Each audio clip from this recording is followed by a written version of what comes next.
Hello दोस्तों।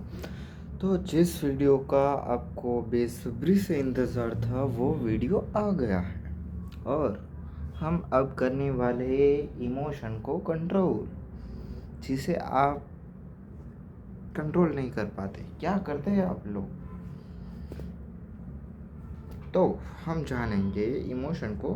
देखो, आपके लिए मैंने पूरी बुक पढ़ डाली क्योंकि आपको कुछ सिखाना है।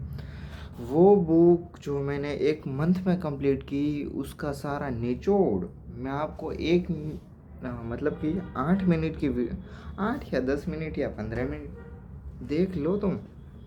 क्या होगा ज़्यादा से ज़्यादा? आप 15 मिनट तो निकाल ही सकते हो ना यार। क्या तुम पूरे दिन इंस्टाग्राम चलाते हो, नेटफ्लिक्स चलाते हो, यूट्यूब चलाते हो? क्या क्या देखते हो? कुछ अपने लिए देखो, अपने में कुछ बदलाव लाने की कोशिश करो।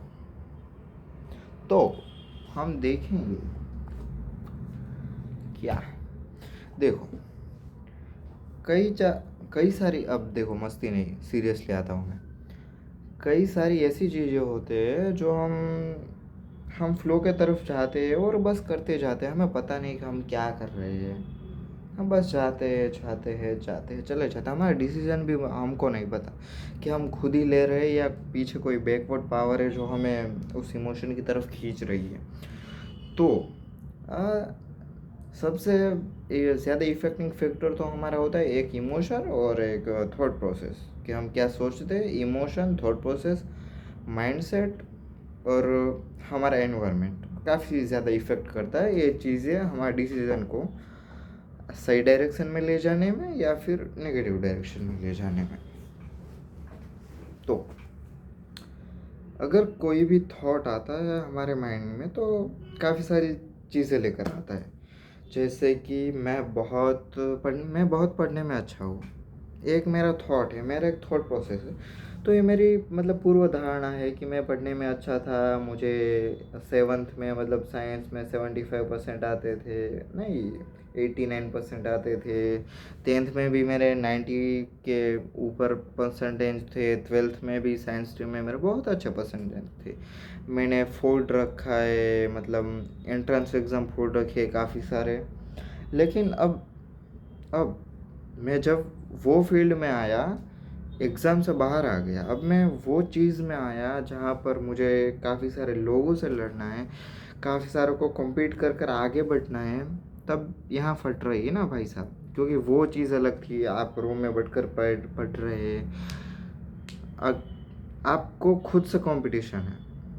यहाँ पर आपको मेंटली भी ठीक रहना होगा, फिजिकली भी बहुत स्ट्रांग रहना होगा, और अपना माइंडसेट, अपनी कंसिस्टेंसी, अपना डिसिप्लिन सब कुछ बरकरार रखते हुए आगे बढ़ना होगा। तो इसके लिए पहले आपको अपनी मेंटल हेल्थ की बहुत अच्छी केयर करनी है, बहुत मतलब बहुत।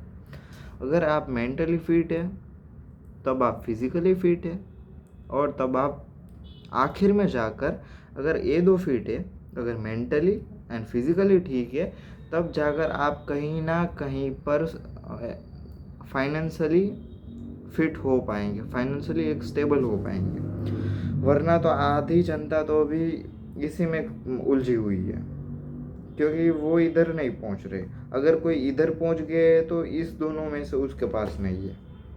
ठीक है। तो जो इमोशन आते हैं वो इमोशन को हम कैसे कंट्रोल कर सकते हैं? पहले तो देखो इमोशन क्या है, क्या होता है, वो देख लो। हमारे अंदर काफ़ी सारी पूर्व धारणाएँ रहती है। जैसे कि मैं पढ़ने में अच्छा था, तो मैं पहले अच्छा था, अभी शायद हो भी सकता हूँ और नहीं भी हो सकता हूँ, दोनों चीज़ बन सकती है। और मैं अगर किसी थॉट पर बिलीव कर रहा हूँ तो इसका मतलब है कि मैं खुद को नहीं जान रहा। मैं उन थॉट को अगर किसी चीज़ को, ओशो का एक जोरदार कोट है कि अगर किसी चीज़ को जानना है तो उसे मानो मत। तो इसी तरह अगर थॉट को आपको पहचानना है, अगर आपके रियलिटी को अपने को पहचानना है, तो थॉट को मत मानो, उसे वो चश्मे से मत देखो, उसे एक अलग तरीके से इंट्रोस्पेक्शन करो। राइट। तो मैंने एक बुक पढ़ी थी, उसमें काफ़ी सारी चीज़ें थी, उसमें बायस थे। जैसे कि हमारे अंदर काफ़ी सारी पूर्व धारणाएं रहती है, हमारा जो डिसीजन है, वो हमारा इमोशन है, वो काफ़ी पिछली चीज़ों से भी जुड़े होते हैं, राइट। तो उसमें काफ़ी सारे बायस थे, लाइक कन्फर्म 6 बायस थे: confirmation bias, convection bias, appearance bias, group bias, superiority bias and blame bias. अब ये बायस की हम चर्चा करते हैं। तो कन्फर्मेशन बायस क्या है? कन्फर्मेशन बायस है कि मैं अगर किसी पुरानी चीज़ को मानकर चल रहा हूँ, तो मैं अभी भी वही चीज़ को मानकर चल रहा हूँ। मेरा थॉट प्रोसेस यही, उसको मतलब एक चीज़ है, उस वो मैं वही जानना चाहता हूँ। मैं अगर दूसरा कोई सही चीज़ कहता है तो मैं उसको सपोर्ट नहीं करूँगा, मैं मेरी चीज़ को ही सपोर्ट करूँगा।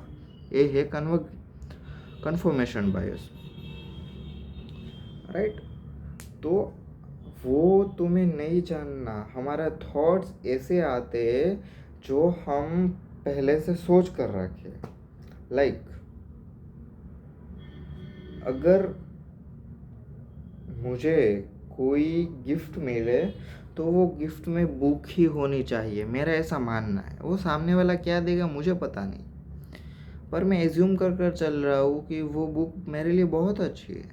अगर दूसरा मुझे कोई दूसरी बुक सजेस्ट कर रहा है तो मैं उसे, हाँ, उसकी बात सुन लूँगा उसके लिए, पर वो अंदर से नहीं होगा ना यार। तो ये कहलाता है कन्फर्मेशन बायस। दूसरा है कन्वेक्शन बायस। अब कन्वेक्शन बायस क्या है? ये बहुत बढ़िया चीज़ है। इसके बाद और भी बढ़िया चीज़ है, क्योंकि उसका तो मुझे बेसब्री से इंतज़ार था कि वो कब आएगा और वो मैं कब आपको कहूँगा। तो कन्वेक्शन बायस क्या है? कन्वेक्शन बायस कन्फर्मेशन बायस के जैसा ही। अगर मैं किसी चीज़ को सोच रहा हूँ तो उसके बारे में सोच रहा हूँ और मैं प्रूव करने की पूरी कोशिश करूँगा कि वो सही है। अगर मैं बोल रहा हूँ कि मेरे पास जो पेन है वो तुम्हारे से काफ़ी सही है, तुम्हारे से अलग है, तुम्हारे से बहुत बढ़िया है, और तुम्हारी वाली बहुत बढ़िया नहीं है, ठीक है, समझ रहे हो? तो कन्वेक्शन बायस यही है कि रुको, भूल गया हूँ, थोड़ा याद करने दो, आ रहा है। तो कन्वेक्शन बायस यही है। अगर मैं किसी सेल्समैन के पास जाता हूँ, अगर वो सेल्समैन मुझे कहता है कि देखो, सेल्समैन ने किसी सूट दिखाया, वो भले ही चोमू जैसा हो, फ़र्क नहीं पड़ता। अगर वो आपको मतलब बड़ा चने के झाड़ पर चढ़ा रहा है, वो आपको बता रहा है कि नहीं, ये तो आपको बहुत बढ़िया लग रहा है, अगर ये आप पहन कर जाएंगे ना तो मतलब पूरी पार्टी आपको कॉम्प्लीमेंट ही कॉम्प्लीमेंट देगी। और वही सूट आप पहन कर आप घर चले गए और आपको जूते पड़ रहे हैं, मम्मी की डांट पड़ रही है, पापा की डांट पड़ रही है, छोटा भाई बोल रहा है कि बहुत घटिया है चोमू लग रहे हो, तो यही बात है कि वो चने के झाड़ पर चढ़ाने जैसा है। तो अगर किसी बात को मुझे सही ठहराना है, अब मैं आता हूँ फाइनल रिजल्ट पे, कन्वेक्शन बायस के। किसी चीज़ को मुझे अगर सही ठहराना है, भले ही मैं अंदर ही अंदर गलत हूँ, किसी चीज़ को मुझे सही ठहराना है तो मैं ज़ोर ज़ोर से ड्रामा करके बोलूँगा, उसी चीज़ को बढ़ा चढ़ा कर बोलने की कोशिश करूँगा, वही कर रहा हूँ। तो इसे कहते हैं कन्वेक्शन बायस। मुझे अंदर ही डाउट है कि ये सही नहीं है कहीं ना कहीं पर। ऐसे ये आपको चीज़ ना टीवी चैनल पर जो डिबेट करता है ना, रिलीजन वाले, ए वाला है, ए बी वाला है, अगर ए वाला थोड़ा भी कमज़ोर पड़ रहा है तो तुरंत ड्रामा शुरू करना कर देगा कि नहीं नहीं जी, हमारे यहाँ तो ऐसा होता है। वो अपना नहीं बताएगा, वो आपको बताएगा कि आपके यहाँ तो ऐसा होता है, वैसा होता है, अंधश्रद्धा होती है जी, और आपको वो मैनिपुलेट करने की कोशिश करेगा पूरी तरह से, राइट। अब कन्फर्मेशन बायस देख लिया, कन्विक्शन बायस देख लिया, अब आता है अपीयरेंस बायस। सबसे बढ़िया और सबसे इंटरेस्टिंग आता है, जिसका इंतज़ार था हमें। तो अपीयरेंस बायस में क्या होता है? अगर आप किसी अच्छे पॉलिटिकल नेता हो या एंट्रप्रेन्योर हो या फिर किसी अगर ओहदे पे बैठा हो, कोई अधिकारी हो, तो उसे आप वेल ड्रेस ही देखेंगे, क्योंकि वेल ड्रेस होना, आपका अपीयरेंस वो काफ़ी सारा कुछ बताता है। अगर आप अच्छे कपड़े पहनकर पार्टी में गए हो, तो लोग आपको तारीफ़ करेंगे और अच्छे से सीरियसली लेंगे। अगर वही पार्टी में आप ऐसे ही चले गए हो, ट्रैक सूट पहनकर या फिर टी शर्ट वी शर्ट डालकर, बिना ऐसा कुछ किए, तो लोग आपको इतना मतलब सीरियसली नहीं लेंगे और शायद वो आपको जज करना शुरू कर दे।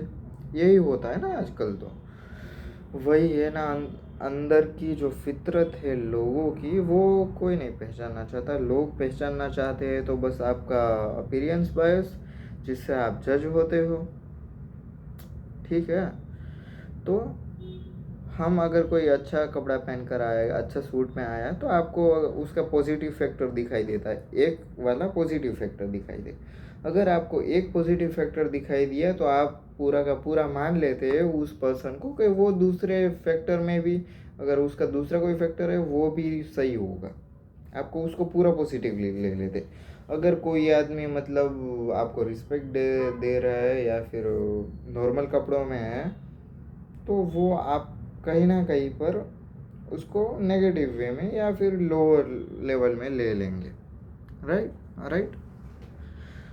वहीं पर आप भूल करते हैं, क्योंकि ऐसा नहीं होता ना यार। अगर कोई माफिया है, वो सूट पहन कर चल रहा है, वो अपना दबदबा दिखा रहा है दुनिया को, तो ऐसा नहीं है कि वो एक जगह पर सही है तो वो दूसरी जगह पर भी सही होगा। आपको पहचानना होगा लोगों को, आपको उसके अंदरूनी फितरत। अगर आपको लोग को पहचानना है तो उसके साथ रहिए, उसका व्यवहार देखिए, उसका एक्शन देखिए कि वो किस तरफ जा रहा है, उसका एक्शन क्या है। अगर वो एंगर होता है तो किस तरीके से एंगर होता है, अगर वो सोचता है, थिंकिंग करता है, तो किस तरीके से थिंकिंग करता है, और सिचुएशन को हैंडल कैसे करता है वो देखिए। तो अपीयरेंस बायस ये वाली है। और ग्रुप बायस सबसे इंटरेस्टिंग आजकल तो यही चल रहा है व्हाट्सएप यूनिवर्सिटी में। हम देखते हैं कि कोई एक ग्रुप है, तो वो अपना खुद का ओपिनियन नहीं होगा, वो ग्रुप का ओपिनियन होगा।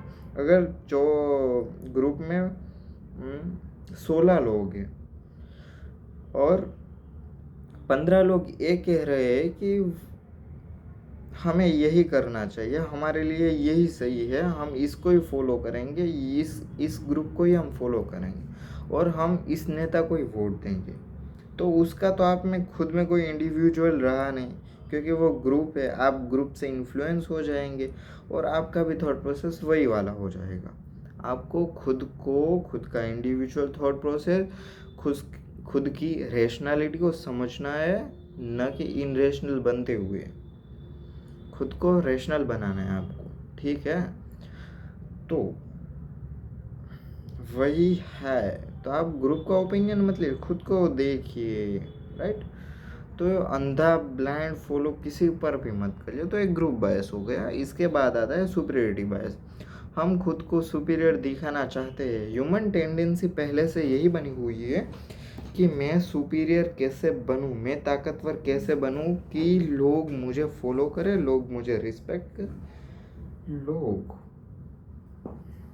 यही तो है समाज में। अगर दबदबा बनाना चाहते हो तो इस सुपीरियरिटी बायस काम करता है।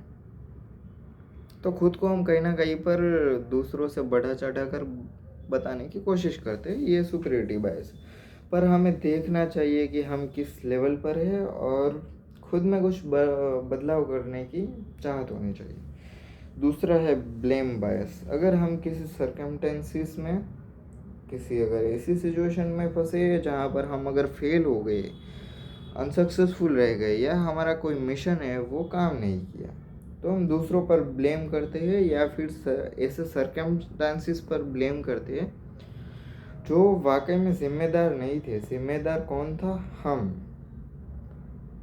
कैसा भी सर्कमस्टांसिस हो, किसी भी सिचुएशन हो, हमें उसमें से अगर निकलना है तो वो अपने ऊपर डिपेंड करता है। हम हम अगर कोई सिचुएशन में हैं तो हमसे भी ज़्यादा बुरी सिचुएशन में लोग हमसे भी कहीं ज़्यादा अच्छा परफॉर्म कर रहे हैं, हर जगह पर है। आपको ऐसा भी आदमी मिल जाएगा जो उसका सारा मतलब उसके पास खोने को कुछ नहीं है और जीतने को पूरी दुनिया है, वो मचा सकता है यार आदमी, वो मचा सकता है। तो ब्लेम किसी पर भी मत करो यार, लक पर मत करो कि मेरा नसीब खराब था तो मैं इस बार सक्सेसफुल नहीं हो पाया या फिर मेरा सिलेक्शन नहीं हो पाया। तो बहुत ही घटिया चीज़ है। और खुद को मतलब बेहतर बनाओ, खुद पर काम करो, खुद के इमोशन पर काम करना सीखो तुम। तो ये काफ़ी सारे बायस थे जो हमें खुद पर अप्लाई करने चाहिए और बचना चाहिए ऐसी चीज़ों से जो हमें हमारे लिए हार्मफुल है। और शॉर्ट टाइम, मैं ऑलवेज कहता रहता हूँ कि शॉर्ट टाइम प्लेजर से बचना सीखो तुम। जो प्लेजर शॉर्ट टाइम है वो तुम्हें आगे जाकर कुछ ना कुछ तुम्हारे पास से लेगा। जो तुम आजकल इंस्टाग्राम देखते हो या नेटफ्लिक्स देखते हो, देखो, बट उसकी वजह से आपका जो मेन वर्क है वो इफेक्ट नहीं होना चाहिए। तो सीखो, कुछ सीखो, फाड़ो दुनिया को, फाड़ना सीखो तुम। तो इसी के साथ चलते हैं, मिलते हैं अगली वीडियो में। आपका बहुत बहुत धन्यवाद सुनने के लिए।